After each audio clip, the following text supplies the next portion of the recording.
A major part of the Course process is bringing the darkness to the light. So this morning we're going to talk a little bit about the light to which we bring the darkness. The major emphasis of the Course, obviously, as we go through it, is Jesus continually telling us about the nature of the ego. And the point being, how can we bring the darkness to the light if we don't know what it is that we're bringing to the light? And so, obviously, there's a tremendous amount in the Course, which actually does distinguish it from most other spiritual thought systems. On the nature of the ego, particularly its thought system of specialness, ugliness that we have somehow chosen to make our reality and our identity. But it's also helpful. In fact, it's an important part of the Course process, more implicit than explicit, that we truly understand as well what the light is and what is it that we're bringing our darkness to. There's a wonderful passage in part 2 of the workbook that I refer to frequently that says, "Our love awaits us as we go to Him. He fails in nothing. He the end we seek, and He the means by which we come to Him." It's that love of God, which is the subject of that workbook lesson. It's the love of God that is the source of our identity, our right-minded identity in this world. We're not asked to remember who we are as Christ, but we are asked to reflect that memory of who we are as Christ in our everyday relationships. It's really the source of what the Course refers to as Christ's vision, the vision that everyone here is the same. Often we're asked in the Course to see the face of Christ in our brothers, to see the light that shines in our brothers instead of the darkness.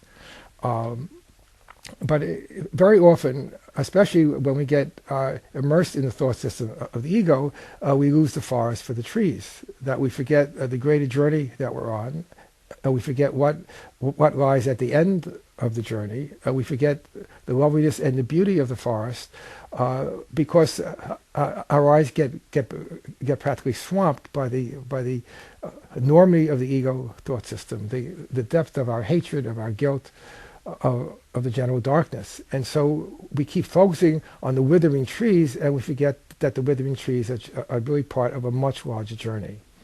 That what really makes it possible for us to go through the darkness, as Jesus says in chapter 18, to walk through the circle of fear with the Holy Spirit and God and His love are on the other side. What makes it possible is to know that love goes with us. Love is not only the end, but it's also the means by which we come to that end. That we're not only children of evil, darkness, and sin, but we are also children of light. And again, it is extremely important that we not forget that looking at the darkness is a means to the end. That we look at the darkness with the love of Jesus beside us, and that's what enables us to remember that we really are children of the light. In the Course, Jesus presents us with both parts. Again, the tremendous emphasis on the darkness of the ego, but at the same time, He continually reminds us of who we are, and that we always have that choice. And the choice to return home to the light does take us through the darkness, but it is extremely important not to forget that it's the light at the end of the tunnel that enables us to get through the tunnel. The ego thought system is so immense in its hatred, and the self-hatred of guilt, and our fear of punishment, our fear of suffering, our fear of death, our fear of loss, that it is so easy, once again, at this point can't be said often enough, that we lose sight of the forest because of the trees. Right?